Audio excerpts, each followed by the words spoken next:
His life is an ongoing performance art piece of the highest magnitude. Just these amazing mosaic art pieces and design. Fantasy architecture. It's Gaudi meets Zorba the Greek in a Jewish world. What he did was with the junk and the glass and the stones you would find to develop an incredible house. Any trip I take to Israel just wouldn't be complete if I didn't see him. He's about to give Brian and Landon a tour of his beach cave. Hey, why not? When Dave told me about this man Nissim, I was kind of skeptical at the fact that this man actually existed. Apparently, over a span of 40 years, Nissim built this cave structure which turned out to be his home. Over 40 years, a man by himself built just about 4 levels of just caves and sculptures, just these amazing mosaic art pieces and designs. He's got to have about maybe 20 rooms of long tunnels. Some of them are barely resonant because he smoothed out the chambers. Some of them are very dead because the walls are rigid and you can hardly hear a thing. Dave Blackburn and I decided to take a city bus out to the beach. We go up to Herzliya, 10-15 miles north of Tel Aviv. Get off the bus and just walk on the beach. We had no particular direction. We were just having a good time, BSing and just looking at the sights.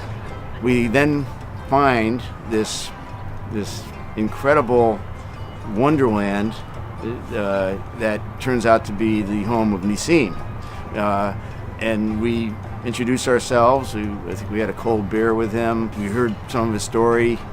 He sat and talked to us, and then by the end of the day, we spent hours with him. He invited us to bring the guys back at a later date. All the groups of the softball come here.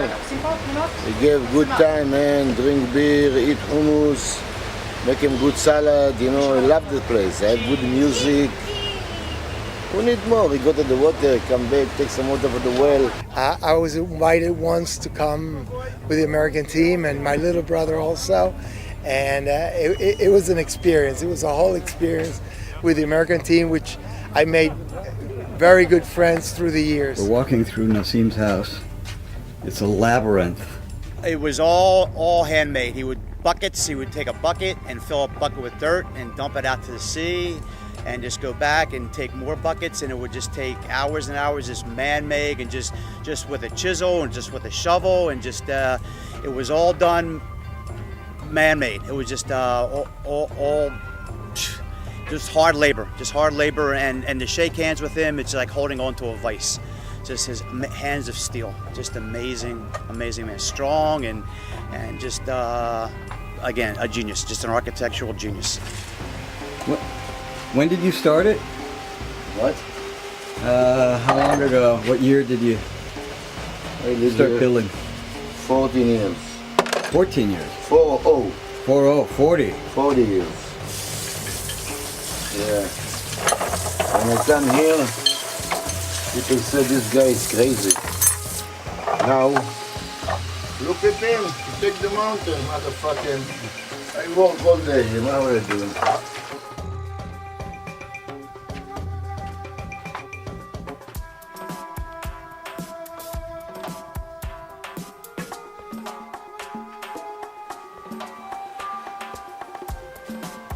Guess we have to go out.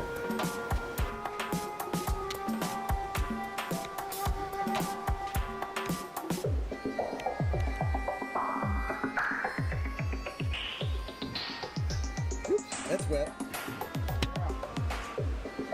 Oh my God.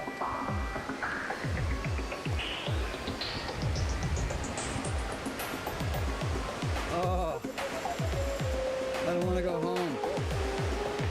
I think this is a balcony.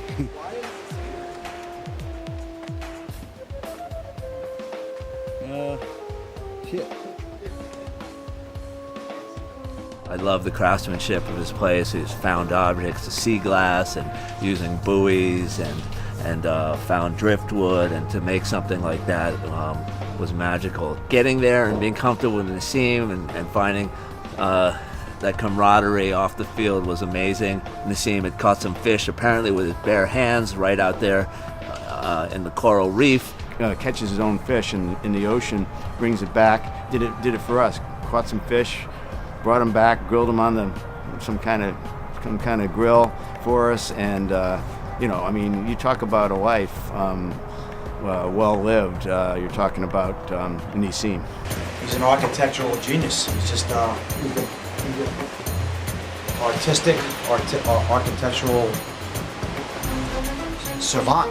I said forget Greenwich Village, forget South Beach, forget Venice Beach, forget any little artsy, craftsy place you've ever been to where shishi this and shishi that. This is art as life and life as art.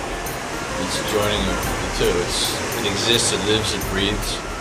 It is alive. This guy's amazing. And yet it all seems so natural. Will you ever be finished?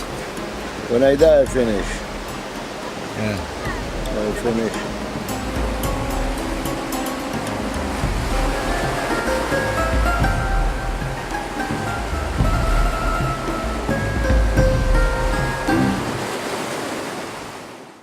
And the best way I could describe it as is that he is the most interesting man in the world,